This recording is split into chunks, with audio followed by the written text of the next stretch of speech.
might only be the end of August, but for us, it's Christmas. This week's guest is possibly our biggest and best yet.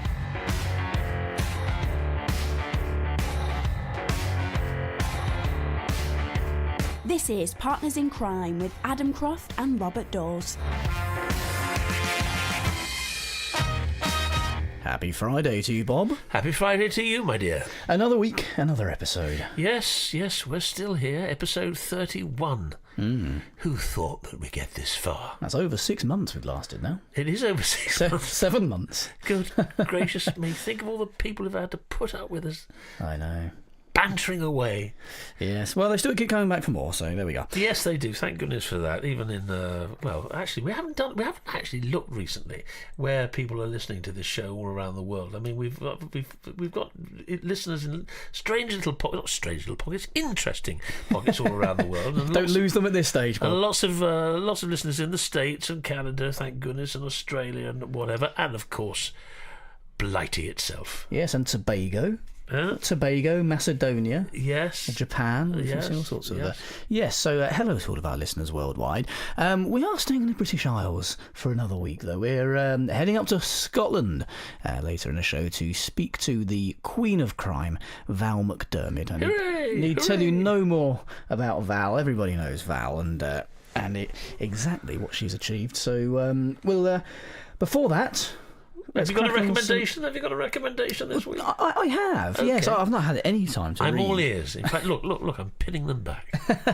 I've had no time to read. It's been a very, very busy week. When I've not been doing my own podcast, I've been guesting on other people's and doing all sorts of different radio bits and bobs. So, what I have had a chance to do is to sit down on Sunday and Monday night and to watch a cracking new BBC drama called The Bodyguard. Which I understand you've seen too.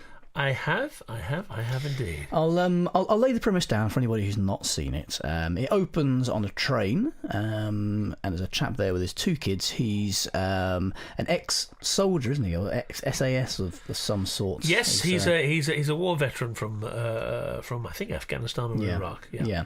And there is a terror threat on the train, and a suicide bomber is on there, and he manages to successfully defuse the situation and the bomb, and he is then hired to protect the Home Secretary, and that's when things get very interesting, because due to his background in the armed forces and the particular voting record of this Home Secretary, he is not too keen on her, shall we say. No, I mean, it is interesting. I mean, anything by Jim Mercurio is going to be extraordinary.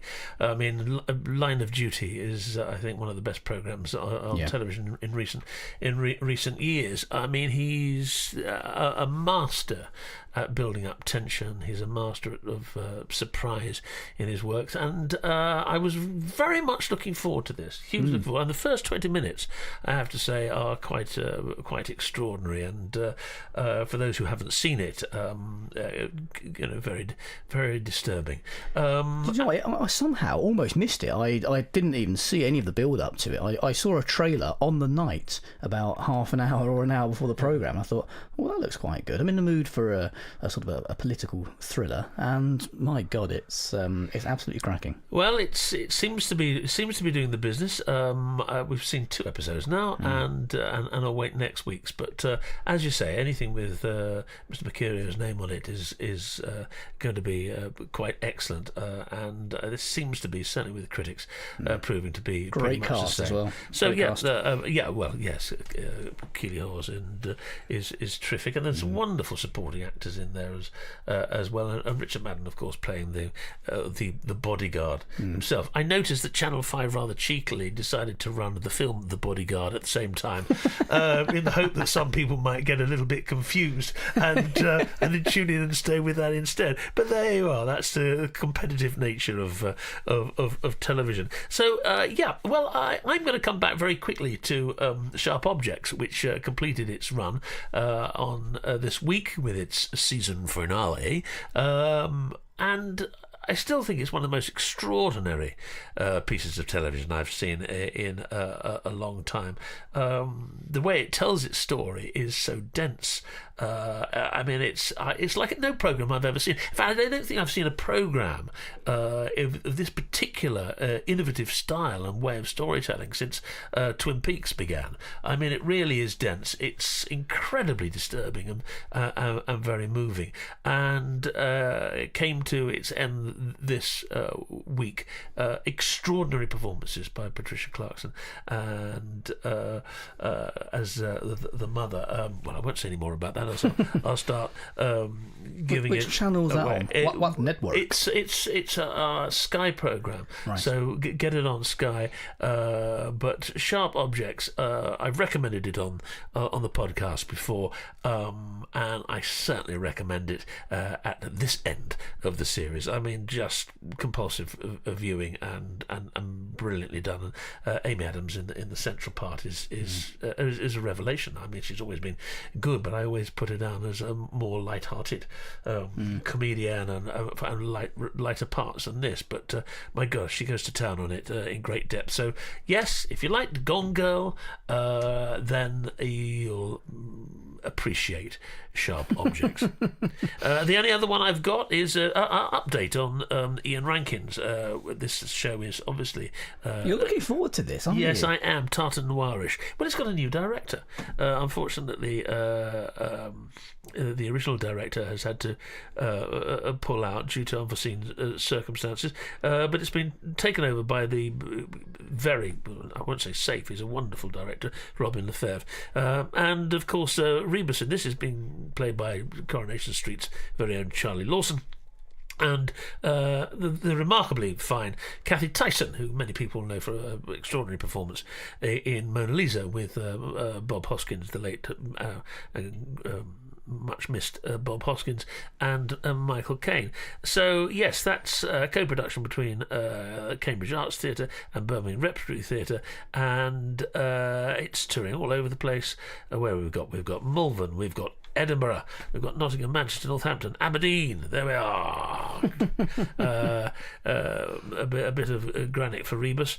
So completing its run in Guildford on the 24th of November. So Rebus fans, catch it if you can. I think it sounds very exciting. No book recommendations this week. Like yourself, I haven't had. I have been reading. I'm just coming to an end of two books, but I'm not going to recommend them until I've completed them. Because they weren't very good. Well, you never know. You see, you never know. You don't know whether they're going to be ruined in the last chapter. So yes, I'm quite rigorous that I don't review anything that I haven't completely finished and more importantly understood. A nice cliffhanger for next week then. Yeah. Well, I suggest that you go and get the new book by Val McDermid, Broken Ground. We'll be speaking to Val very shortly about that.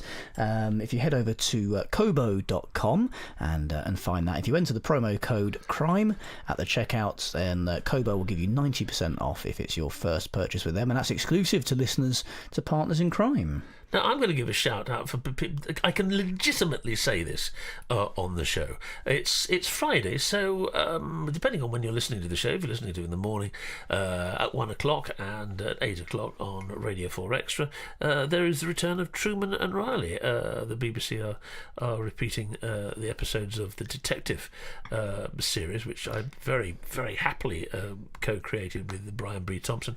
And are in. And I'm in up to my neck.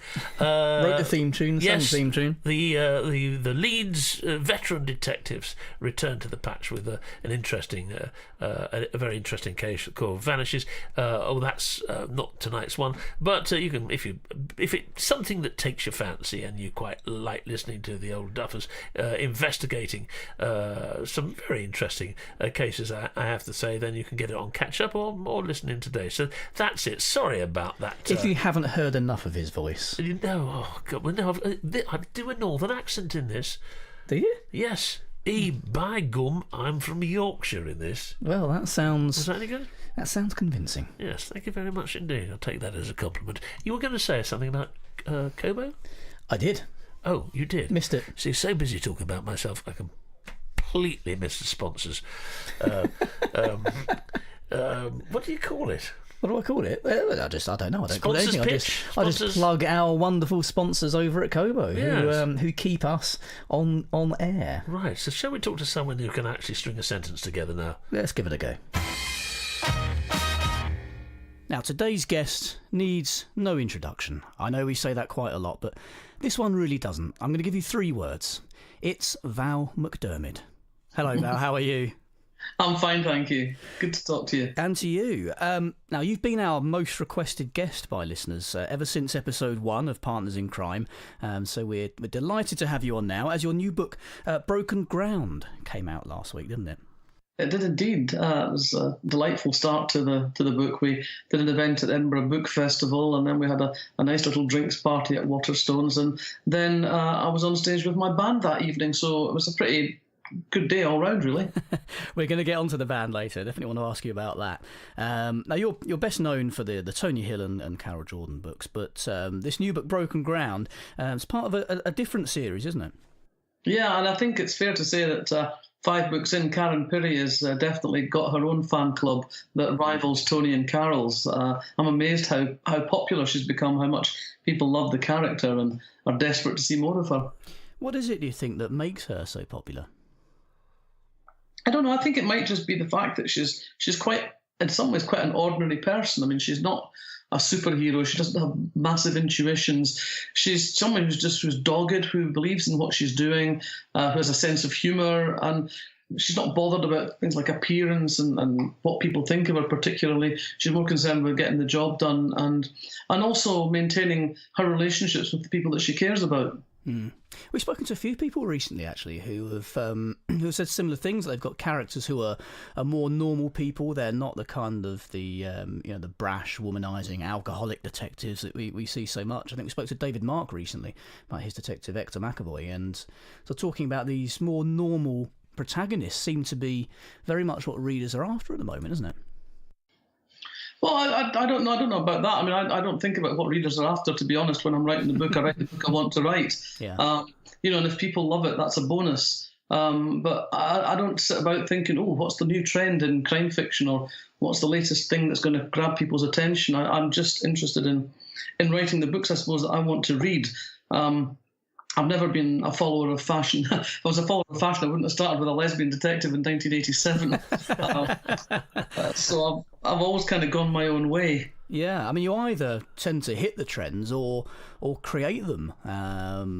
It seems to be more often than not. So I think that's obviously testament to the power of your writing. Well, I think there are 3 things that make a successful literary career. You've got to have a bit of talent to start with, and you've got to be prepared to work that talent to death. And then you have to get lucky. And you can't really legislate for the luck. People always say that thing of, the harder I work, the luckier I get. But, I know a lot of people that work really hard and haven't had the lucky breaks I've had. So I think I've just been in the right place with the right book at the right time on several occasions, and that's played to my favour. Val, it's Bob here. I've got my copy of Broken Ground and looking forward to that immensely. But I'm still reeling from Insidious Intent.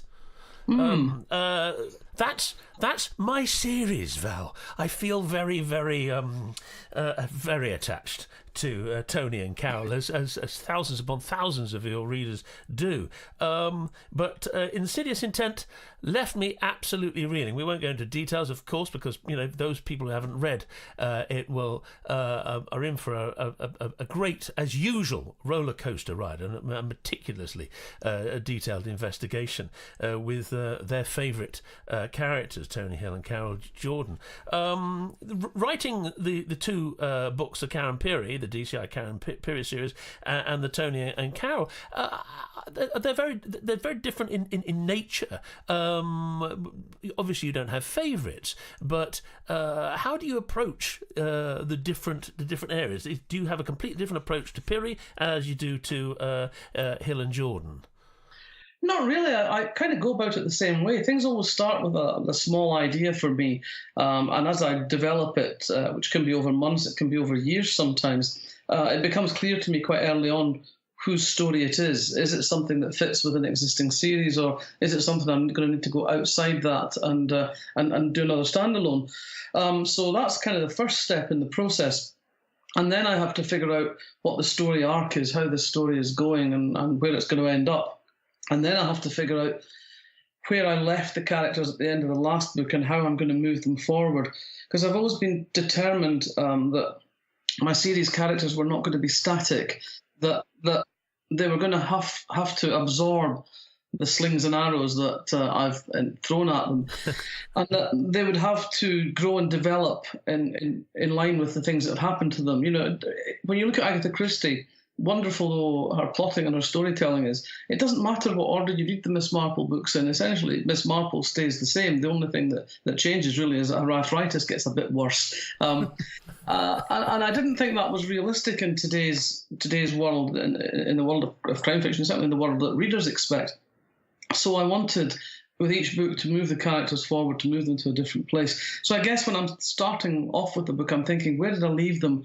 How are the events that I'm thinking about here going to affect them, and where are we going to end up with this? And you mentioned the ending of Insidious Intent being quite shocking, and that was in a way as much to shock me as to shock my readers, I have to say. When you've got characters you've been writing for a long time, I think it's quite easy to sort of slip into I know these people, I don't have to think too hard about it, I'll just progress with the next one.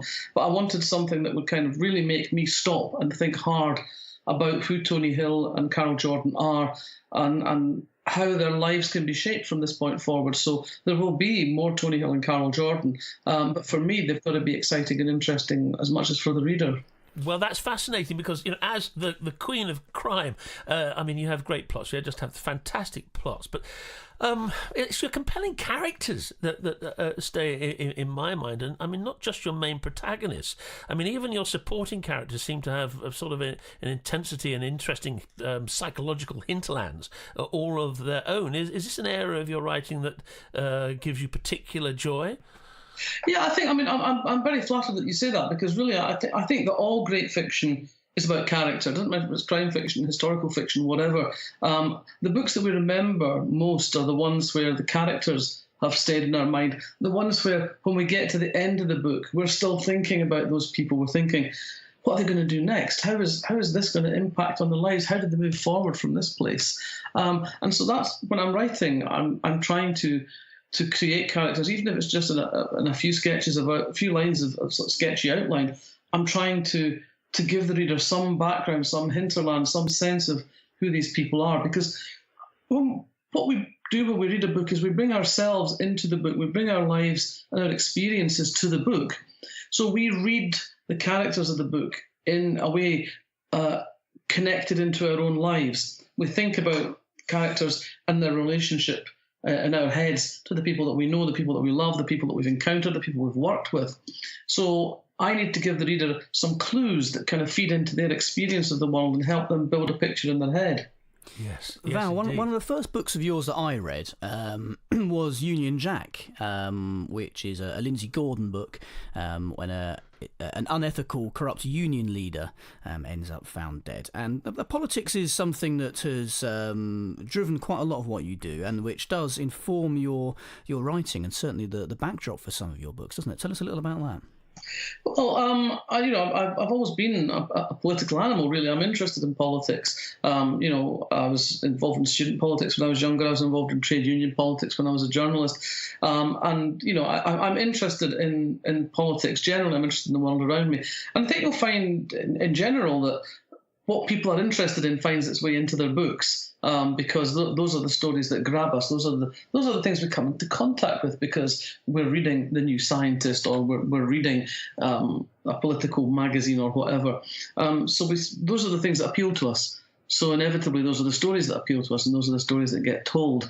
For me, I'm interested in writing about the way people live now, the society that we live in. Those things fascinate me.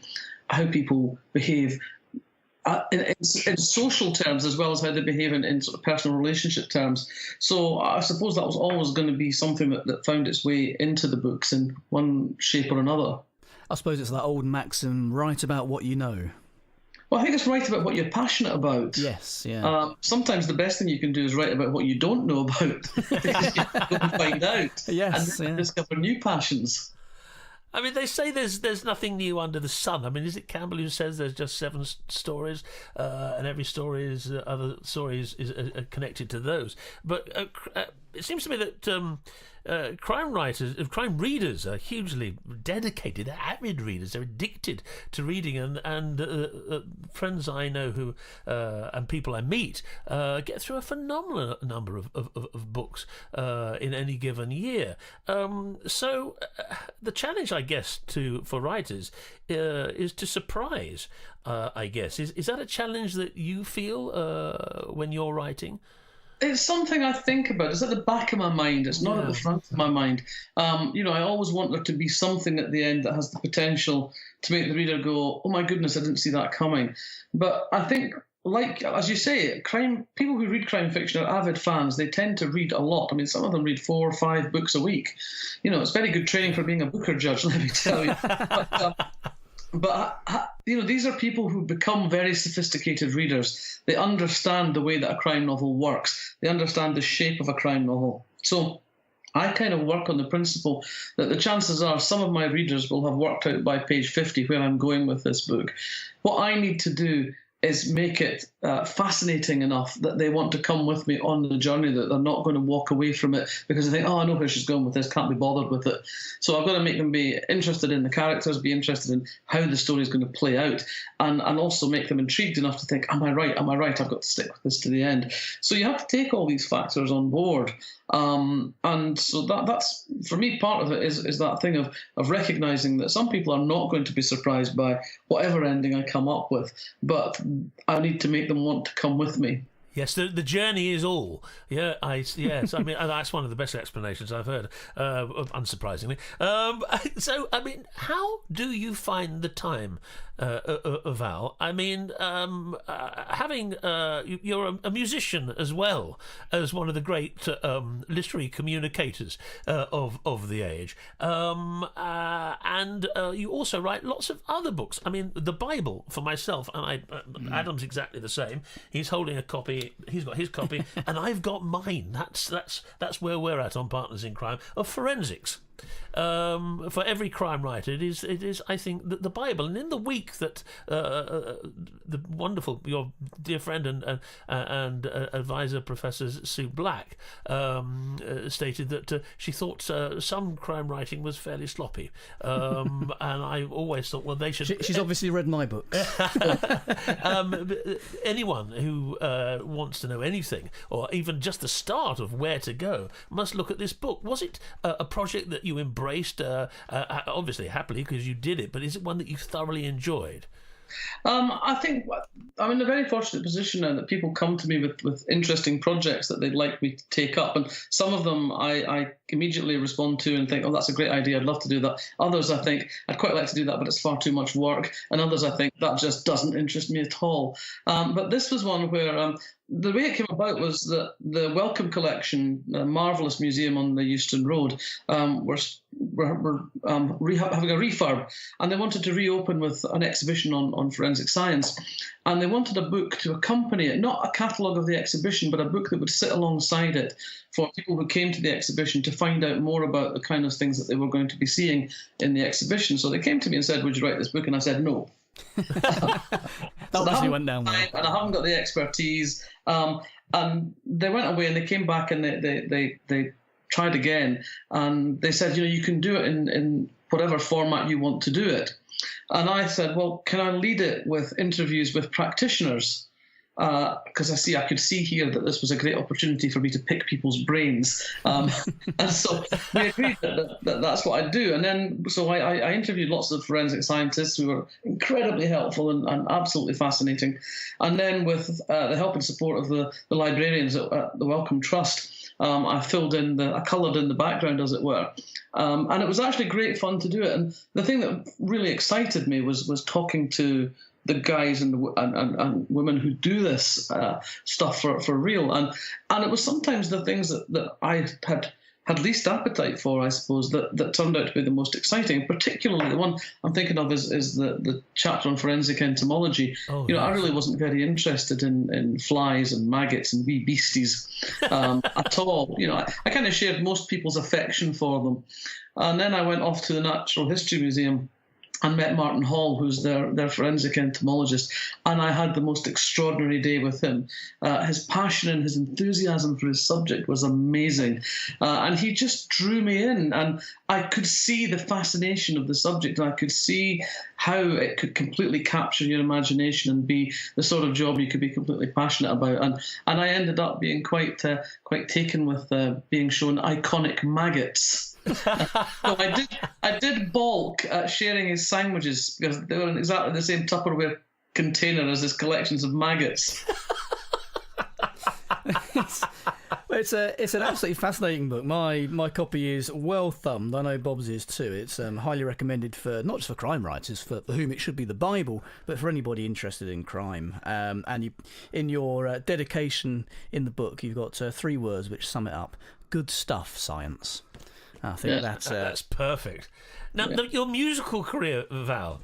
Yes. Anyone who's had the pleasure of watching your band, the fun-loving crime writers, watching The Detectives, your cover version of Elvis Costello's classic hit, it's something that will stay with them forever in the right way. I have to say, I have never been live, but I have watched online, and we've talked to Mark about his passion for the group and this other side of your characters and your talents. Is this something that you really love to do? Is it something you always wanted to do, or have you always sung? I've pretty much sung since I was a child. There was always sort of music in our house. I mean, we had a record player, but my dad sang. He was the lead tenor of the Bow Hill People's Burns Club concert party. Oh wow! Which means that he spent most of January and February going to Burns suppers and singing. But whenever we were in the car, we didn't have a car radio back in those days, so we'd sing. And I sort of graduated onto, I got a guitar when I was about 12, 13, and I went to the folk club, and I used to go to various folk singing events and sang with all sorts of people, like Barbara Dixon and Rab Noakes. There was a very good folk club in the town where I grew up in Kirkcaldy, and everybody came there, so you'd be sitting, at the end of the evening, sitting on the stairs talking to Billy Connolly and Jerry Rafferty, or, something like that. And so I was introduced quite early on to the sort of idea of singing in front of people, and I've always enjoyed singing. I think there's something tremendous about singing, the way you just open up your chest and the way you just let it out. And there's actually science that says if you sing with other people, it produces positive chemicals in your brain, and you feel better. The endorphins rise, yes. Yeah, absolutely. And so when the chance of singing with the band came up, I was totally up for it, and we all just love performing. We really enjoy doing a gig. I think we've done about getting on for a dozen gigs now, and we really have a great time. And hopefully the audience has a great time as well. Hopefully that's infectious. I think we're pretty good because we've got a backline of really solid musicians who've been doing this sort of professionally and semi-professionally for years. So we've got Stuart Neville, lead guitarist, who is brilliant. Yes. Brilliant on lead guitar and mouth organ, and then we've got Doug Johnson on the drums, and Doug is a terrific drummer, and Luca Vesti on bass. And Luca, that line of the 3 of them behind us gives us this absolutely rock solid background against which, Mark and Chris on rhythm guitar and me on vocals, and those 2 on vocals. It's a good thing to bounce off, as it were. We know we've got that safety net of their talent to fall back on. Well, you've got a great fan base, and people I've spoken to absolutely just they're the groupies. And I've missed you once, and I'm going to track you down and find you and come to one of your concerts. Do you have any album ambitions as Not a band? really. You just want to not. it's just for fun and just turning up at festivals at the moment. But I mean, it seems a terrific standard. Listening to you, I don't, it's a great standard. As you say, the musicians are there, but the singing is fantastic, and you can hold a harmony line too, Val. Well, we try. But I think it's a party band, really. We're a live band, and that's what people come along. They come along to have a good time. And we only do covers. We don't. None of us have the arrogance to think we can write songs, because that is a craft that really is genuinely a serious craft, songwriting, and it's not really where our experience or our collective abilities lie. So for now, we're going to absolutely stick to doing the cover versions. It's quite funny, really, because I think our first performance was almost exactly a year ago at the Edinburgh Book Festival, and I think, to be honest, quite a lot of people came along thinking, they're going to be a bit shit and we can have a good laugh at. And 2 numbers in, and they were on their feet dancing and realising actually we were quite good, and we've got a lot better since then. We've got a lot tighter and sharper, and we're constantly adding new songs to the repertoire. Gosh, and where are you playing next? Do you know? We're next at Bloody Scotland on the 21st of September. 21st, so that's imminent. So anyone in the area will flock to see. Yeah. I can't do. I'm away then. As I say, I'm going to track you down, Val, and I'm going to. I promised Mark, and I'm really looking forward to it. Sounds a bit scary when you say that. Oh, no, I'm going to track you down, Val. Following you. I've done a psychological breakdown of the group, and we know what you look like, Bob. Well, as you say, it's a So we've got Bloody Scotland in September, then we've got the Beverley Literature Festival in October, and then we're going to Belfast at the beginning of November, and then Iceland Noir also in November. So we're international now. You're telling me. Well, this is where music is. I mean, I've got lots of musician friends and in various bands and what have you, and they say that this is what people want. It's live performance, and not only that, for professional singers, it's where the money is. That's why so many of them do these big tours and stadium. But not quite at that level yet. Well, it is surely only a matter of time. Giving up the day job. Well, God. So, I mean, that's, as you say, it's a perfect antidote for a day's writing.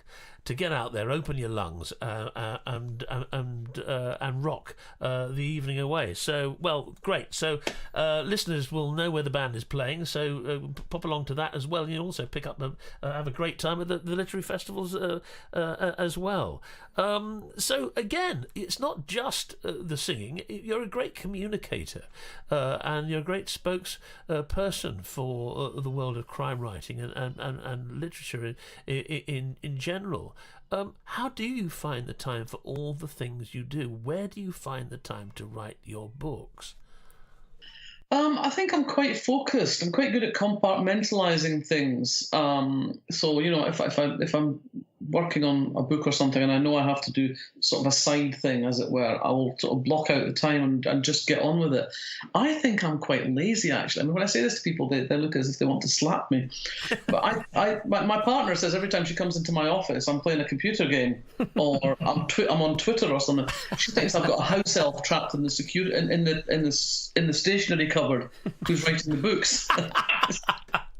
Oh, I know what you mean. That would be a great Val. app to have on your computer, wouldn't it? The writer in the cupboard. Yes. I know what you mean, though, because I'm a lazy person at heart as well. I think actually that the laziest amongst us probably are the ones who are the most organised, because we have to be, because we wouldn't get anything done otherwise. Yeah. I mean, I think it's just about focusing on what's in front of you. I very much live in the moment. It's almost like I get up in the morning, look at the diary and say, "Oh, that's what I'm doing today." I don't worry about things that are lying ahead particularly. They're kind of parked at the back of my head, like thinking, "Oh yeah, I need to start thinking about that because I have to deliver the keynote speech on whatever date, and I need to get that lined up in my head." But I let my subconscious work on that while I'm thinking about other things. And I mean, I have to say, the reading. I've been one of the judges for the Man Booker Prize this year, and the reading is quite arduous. We ended up working our way through 171 books. But at the same time, ultimately, my job for that period of time was lying on a sofa reading, which isn't the hardest thing in the world. Yeah, try explaining that one to your family. Now, honestly, I am working. Yeah. Well, yes. It looks as if you're just having a nice little siesta. Yeah. Well, it does when I'm doing it anyway. But here's a question we often ask, Val. I hope you don't mind us asking it of you, because it's far from being the be all and end all. Because you write books and people read them and love them. But you had phenomenal success with on television with your series. And have you ever thought of other mediums for your books? The Wire and the Blood was great, and Robson was terrific, and it was I loved it. I thought it was a great series. And I noticed that Ian Rankin, Ian's got his Long Shadows premiere of his play, the Rebus play, which goes out of Birmingham I think next month, really. Have you any plans for any of your books or characters crossing into other mediums in the future? If other mediums want to work on my characters and things, that's absolutely fine by me, as long as they pay me, of course. Yes. I don't really want to revisit text. Once I've written it once, that's enough for me. I don't really want to go back to things. But I am working on other things outside my books. I mean, I've had a returning series on Radio 4, which goes out in that sort of women's hour drama slot, quarter to 11 and quarter to 8 in the evening, repeated. So we've done, I think, four of those. Deadheading, Deadpan, Dead something or other, Dead Clever, and Dead Weight. So they've gone out starring Julie Hesmond-Halsh. So there'll be at least one more of those. I've also done some other radio dramas. There's actually BBC Radio 4 repeating one of them this week called Resistance, which is about essentially the plague's coming and we're all going to die, cheerfully. And that's actually being adapted as a graphic novel. And I did a stage play earlier this year. There's a strand called Play, a Pie and a Pint, which does exactly what it says on the tin, of lunchtime theatre at a venue called Oran Moor in Glasgow. And so we did a play there, and then it transferred to the Traverse in Edinburgh and the Lemon Tree in Aberdeen and sold out everywhere. So we're currently looking at possibly taking that on tour next year to end up at the Edinburgh Festival Fringe next year. And I'm also writing a main house play for the Lyceum Theatre in Edinburgh, which will not be connected to any of my novels or indeed particularly to crime. So I like to do other things, I like to do different things in different media. Standalone projects outside of that. So in short, yes. Yes. Gosh, but not adaptation of my own work. That's I think it's very difficult to adapt your own work because you're much too close to it. And you don't want to take anything out because you think everything that's in the book needs to be there, and it needs to be there in the book, but not on the screen or on the radio. So other people who are better skilled than I am at doing those things can take that on. Right. Well, I mean, the Lyceum Theatre, Val, I spent the first 3 years of my professional life as an actor very, very happily at the Lyceum. And the Little Lyceum, I think the main house is one of the most beautiful theatres in the world. Yeah, I agree with you. By some distance, it's got the most extraordinary atmosphere. Many happy days there. So I'll definitely keep an eye out for that. Any idea when that might be coming into production? Is it early days? Probably. It'll be in the 2019-2020 season, so probably the spring of 2020. I know it sounds like a long way away, but these things take time, to write, B to get right. Well, the gestation period is huge. I mean, in all other mediums, I mean, television, as you well know, takes many years. So, right, we'll definitely keep a lookout for all those projects and talk about them on the show. But and I'm going to be off to New Zealand next autumn. In fact, autumn 2019, 2020, and 2021. I'm going to be a visiting professor at the School of Studies at Otago University in Dunedin. So that's three chunks of 2 months at a time off on the other side of the world, which is going to be fascinating. Have you ever been to New Zealand before? I have a few times, yeah. Yeah. Oh, I've never been. I'd love to go. We talked to Craig Sisterton about it, and he's been on the show a few times, and he's as you know. I love Craig. Oh, isn't he that. wonderful? What a wonderful enthusiast! Not only enthusiast. Gosh, he knows what he's talking about. He certainly does, and he's just one of the nicest people in this business. Isn't he just? We absolutely love him. Well, we've had a lovely time talking to you, Val. It's certainly everything we hoped it would be, and such a pleasure. And the number of things that you've got coming along, our listeners will hopefully have been taking notes all the way through this. If not, they can rewind very quickly. But in the meantime, out this week, it's Broken Ground, your latest DCI Karen Piri, which everyone should immediately go to Kobo and download. It's so lovely talking to you, and I hope to see you very soon, Val. Thanks very much for talking to us. Thanks very much for having me on the show, guys. Well, what a fantastic interview. That was everything we hoped it would be. So thank you very much, Val, again. But let's mention Broken Ground. This is the new book that is out this week. As we've said, it's a DCI Karen Piri. I'll just tell you a little bit about what it's about. On the book it says, somebody has been here before us, and he's still here.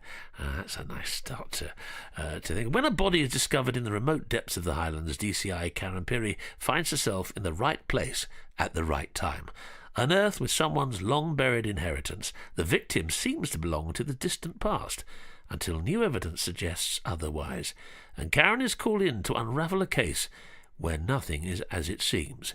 It's not long before an overheard conversation draws Karen into the heart of a different case. However, a shocking crime she thought she'd already prevented. As she inches closer to the twisted truths at the centre of these murders, it becomes clear that she's dealing with a version of justice terrifyingly different to her own.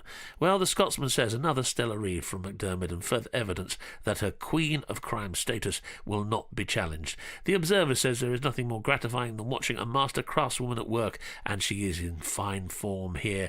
The Irish Times, a compulsively readable tale. So there we are. The new blockbuster, Broken Ground, from Val McDermid, available from Kobo now, and all fine outlets of literature. Doesn't sound too bad, does it? It doesn't sound too shabby at all. You can get that from Kobo by heading over to kobo.com. If you enter the promo code CRIME at the checkout, then the lovely folk at Kobo will give you 90% off if it's your first purchase from them, and they absorb that discount themselves. That's how wonderful they are. Right, well, that's all I've got. We've got another belting guest next week. We've got two crackers in a row. Tess Gerritsen is our guest on the show. We crossed the Atlantic to speak to Tess. The first time we have, I think. We were talking about this earlier. We've done Australia and New Zealand a few times. We've had a couple of guests from France, but I think this is our first American guest. I think it is. Which is quite extraordinary. It's going to be our 30-second podcast. Yeah. We finally make it across the Atlantic. It's a long swim. It's a long swim. Can you imagine? But, Tess Gerritsen is on next week, writer of just superb crime thrillers with a medical twist to them quite often, more often than not. If you've got any questions for her, then by all means do send them in. Our email address is hello@partnersincrime. We're on Twitter @CrimeFicPodcast and on Facebook, facebook.com/partnersinCrimePodcast. I think I need a rest after that. Well, I'm not surprised. You could do anything this weekend. Too much, as always. Oh, really? Yes. In the garden? I don't think I'm going to get a chance, no. No, I don't know. What am I doing this weekend? Not a lot, I don't think. You can do my gardening then. I think we're finished there. Partners in Crime was presented by Adam Croft and Robert Dawes and produced by Adam Croft. The theme tune was by the Caesareans. The Partners in Crime logo and imagery were designed by Stuart Beisch. Partners in Crime is sponsored by Kobo, your favourite local bookshop, perfected.